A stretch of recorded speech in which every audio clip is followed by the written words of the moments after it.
আমার মাটির পিঞ্জিরায় সোনার ময়না রে।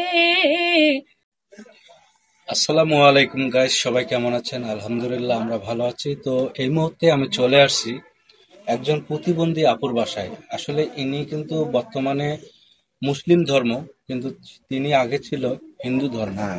এই হিন্দু ধর্মের থেকে আমাদের মুসলিম ধর্মে চলে আসছে। তা দেখতে পাচ্ছি যে এনার দুটি চোখের অবস্থা খুবই খারাপ।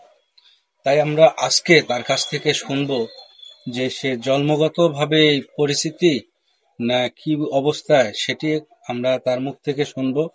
এবং আমিও শুনছি সে কোকিল কণ্ঠে গান গাইতে পারে।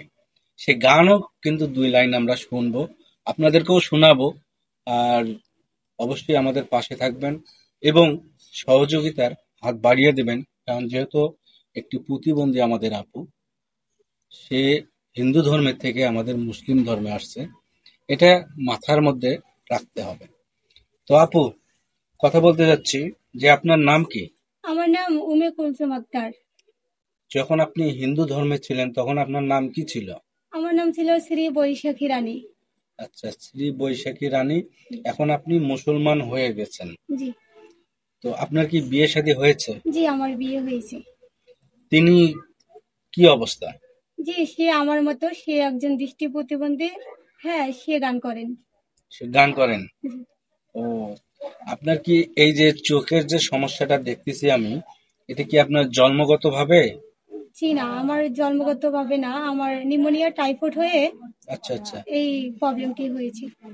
ও, তাহলে বন্ধুরা আপনারা শুনতে পারলেন যে উনি জন্মগতভাবে না, নিউমোনিয়া টাইফয়েডের মাধ্যমেই তার শরীরটার এবং চোখের সমস্যা হয়ে গেছে।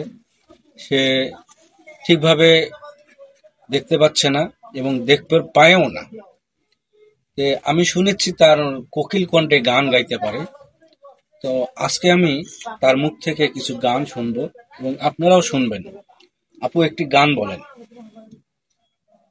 তুমি আমার, আমি তোমারে আশা করে, তোমারে পুষিলাম কত আদরে, আমার মাটির পিঞ্জিরায় সোনার ময়না রে, তোমারে পুষিলাম কত আদরে, কেন এই পিঞ্জিরাতে তোমার বসতি, কেন পিঞ্জিরার সাথে তোমার প্রীতি, আসা যাওয়া দিবা রাতে ঘরে বাহিরে, তোমার পুষিলাম কত আদরে, আমার মাটির পিঞ্জিরায় সোনার ময়না রে, তোমার পুষিলাম কত আদরে।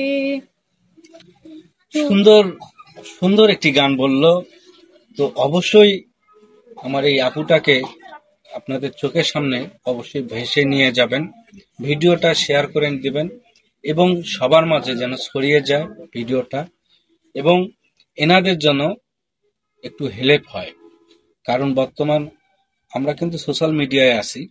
সোশ্যাল মিডিয়া থেকে কিন্তু একজনের প্রতি কিন্তু হাত যদি আমরা বাড়িয়ে না দিই, তাহলে কিন্তু কখনো উপরে ওঠা যায় না। সেই কারণে আমি আপনাদেরকে বলছি, আমার যারা ফ্রেন্ড ফলোয়াররা আছেন তারা অবশ্যই এনাকে সহযোগিতা করার জন্য ভিডিওটা শেয়ার করে দেবেন। তো আমি আপনাদের কাছে একটি বিনোদনভাবে আবেদন করতেছি, প্লিজ